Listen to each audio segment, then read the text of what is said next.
हमने कहाँ तक पढ़ा था? आज हमारा टॉपिक क्या है? बिंदु आवेश। अभी तक हमने देखा था कौन कौन सी चीज हमने पढ़ लिया था।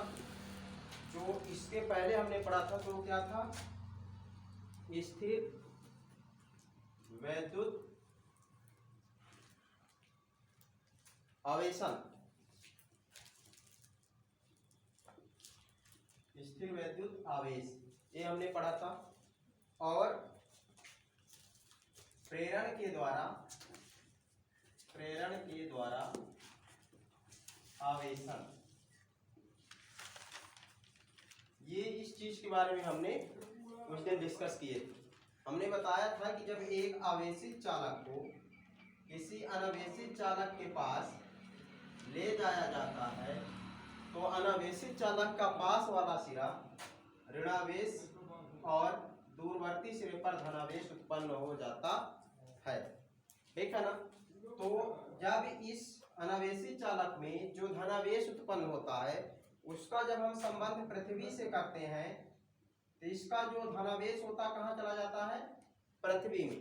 तो केवल हमारे पास क्या बचता है?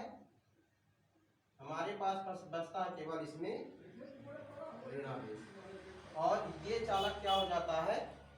आवेशित हो जाता है, ठीक है। आज हम पढ़ेंगे बिंदु आवेश, और बिंदु आवेश के तहत हम पढ़ेंगे कूलाम का नियम। बिंदु आवेश क्या होता है? बिंदु आवेश उन आवेशों को कहते हैं जिनका आकार उनकी बीच की दूरी के तुलना में नगण्य होता। नगण्य मतलब गिनने योग्य नहीं होता। बिंदु आवेश मतलब जैसे ये यहाँ पास कुछ न कुछ चार्ज होगा, ठीक है ना। तो जो इन बिंदु आवेशों का आकार, इनकी अगर दो हम बिंदु आवेश लें, मान लेते हैं कि एक यहाँ है, यहाँ है, यहाँ है। अगर दोनों के बीच की हम दूरी देखें, मान लेते हैं इन दोनों के बीच की दूरी देखते हैं और इनका आकार देखते हैं, तो इन दो आवेशों के बीच की दूरी की तुलना में क्या इनका आकार गिनने योग्य होगा? मतलब मापने योग्य होगा इस दूरी की तुलना में, क्योंकि बहुत छोटा हो जाएगा।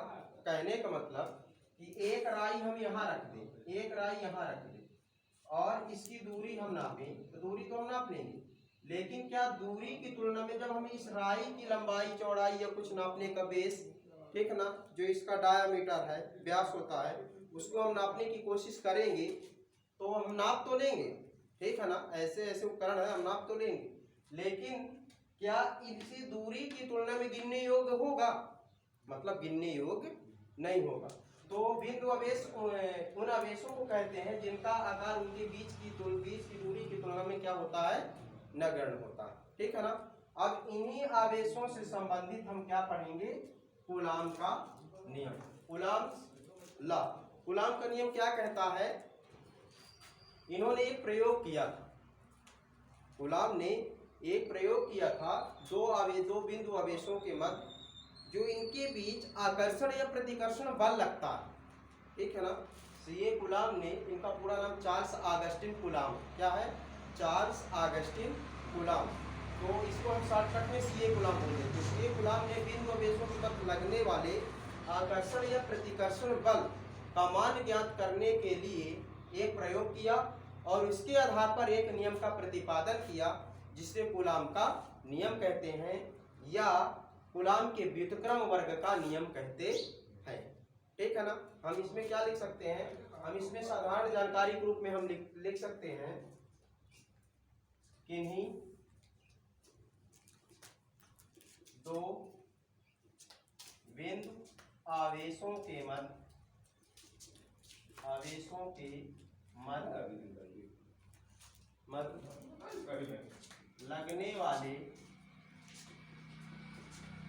लगने वाले आकर्षण या प्रतिकर्षण बल का मान ज्ञात करने के लिए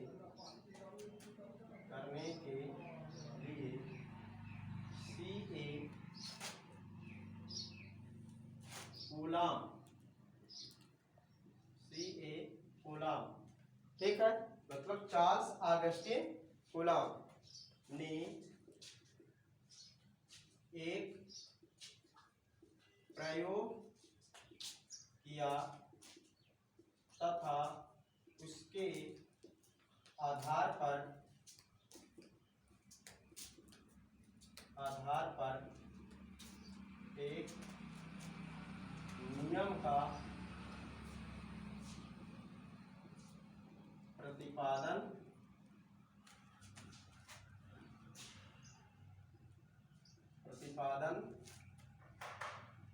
किया जिसे कूलाम का या कूलाम के व्युत्क्रम वर्ग का नियम कहते हैं।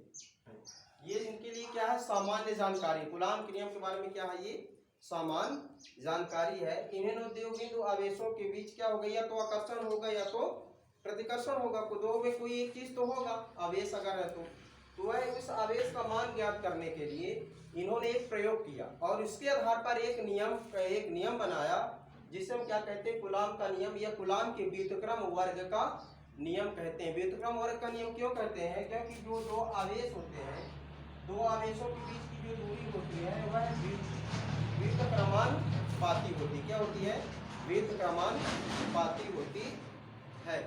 तो ये हो गई कूलाम के नियम की सामान्य जानकारी। और उनका जो कथन था, जो कूलाम का नियम का कथन था, वो कथन क्या कहे थे कि यदि किन्हीं दो बिंदु आवेशों के मध्य लगने वाला आकर्षण या प्रतिकर्षण बल, ठीक है ना, उनके बीच की दूरी के वर्ग के व्युत्क्रमानुपाती तथा उन आवेशों के गुणनफल के अनुक्रमानुपाती होता है। हम यह कह सकते हैं कि मान लेते हैं यहाँ पास दो आवेश हैं। कौन से आवेश है, बिंदु आवेश।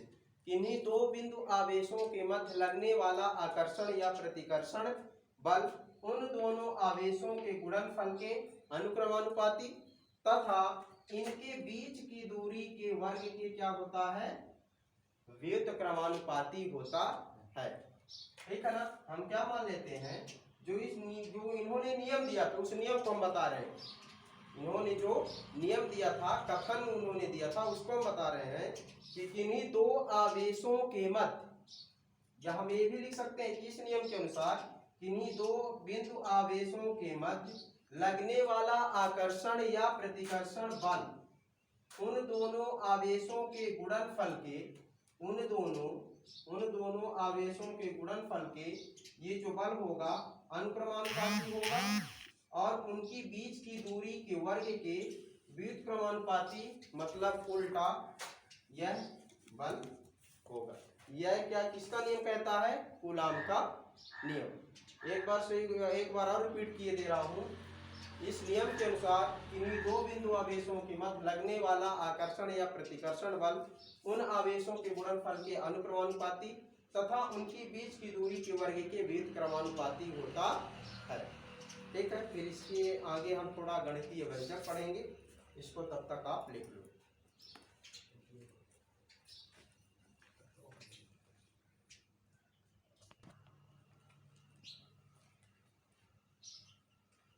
अब इनका हम साथ में कथन भी लिख दे रहे हैं। इस नियम के अनुसार किन्हीं दो बिंदु आवेशों के मध्य लगने वाला आकर्षण या प्रतिकर्षण बल उन दोनों आवेशों के गुणनफल के अनुक्रमानुपाती अनुक्रमानुपाती तथा उनके बीच की दूरी के वर्ग की व्युत्क्रमानुपाती होता है। इस कथन को हम इन्वर्टेड कामा के अंदर बंद कर लेंगे। ये था कूलॉम के नियम का कथन। उन्होंने बताया था कि किन्हीं दो बिंदु आवेशों के मध्य लगने वाला आकर्षण या प्रतिकर्षण बल F उन दोनों आवेशों के गुणनफल के अनुक्रमानुपाती तथा उनके बीच की दूरी के वर्ग के व्युत्क्रमानुपाती होता है। इसको रटने की जरूरत नहीं है, कंसेप्ट समझ में आ जाएगा, ज्यादा सही रहेगा। अगर इसको रटोगे तो कोई मतलब नहीं रहेगा, ठीक है ना, ये भूलता ही चला जाएगा। एक बार हम फिर से रिपीट कर दे रहे हैं कूलॉम के नियम को। किन्हीं दो बिंदु आवेशों के मध्य लगने वाले आकर्षण या प्रतिकर्षण बल का मान ज्ञात करने के लिए सीए कूलॉम ने एक प्रयोग किया और एक नियम का प्रतिपादन किया, जिसे कूलॉम का नियम या कूलॉम के व्युत्क्रम वर्ग का नियम कहते हैं। ये जो है ये सामान्य जानकारी है कूलॉम के नियम के बारे में। अब उन्होंने कथन क्या कहा, जो मेन इसका स्टेटमेंट है, उसको हम यहाँ लिखेंगे। इस नियम के अनुसार किन्हीं दो बिंदु आवेशों के मध्य लगने वाला आकर्षण या प्रतिकर्षण बल उन दोनों आवेशों के गुणनफल के अनुक्रमानुपाती तथा उनके बीच की दूरी के वर्ग के व्युत्क्रमानुपाती होता है। अब इसके आगे हमारा चलेगा गणितीय व्यंजक।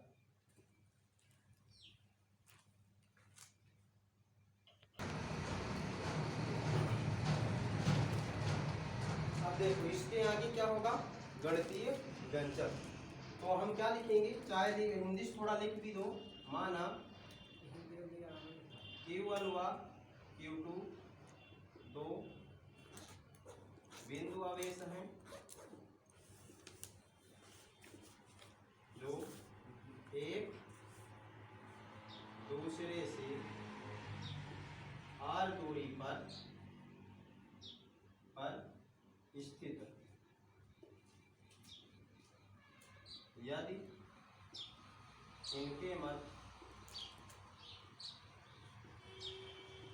लगने वाला बल F हो तो कूलॉम के नियम से कूलॉम का पहला नियम क्या कहता है, उन दोनों आवेशों के गुणनफल के अनुक्रमानुपाती होगा। ये क्वेश्चन नंबर फर्स्ट बनेगा। और उनके बीच की दूरी के वर्ग के, ये वर्ग हो गया व्युत्क्रमानुपाती। तो मान लेते इसके बटे एक है। व्युत्क्रमानुपाती का मतलब क्या होता है, उल्टा। इसका क्या हो जाएगा 1/r²। यहाँ होगा 1/r² प्रोपोर्शनल F। ये क्वेश्चन नंबर सेकंड, इसको लिखो फिर आगे चलो।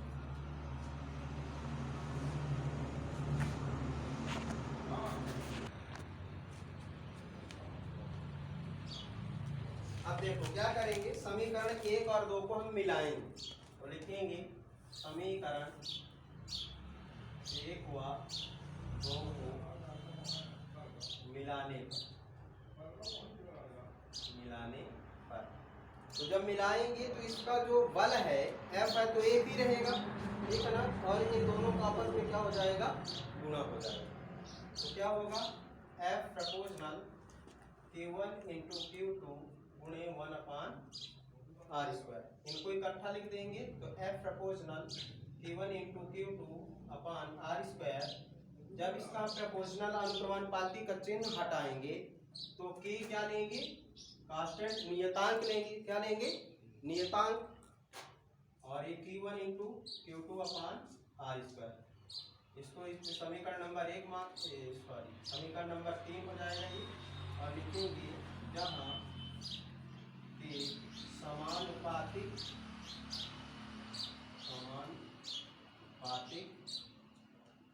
स्थिरांक है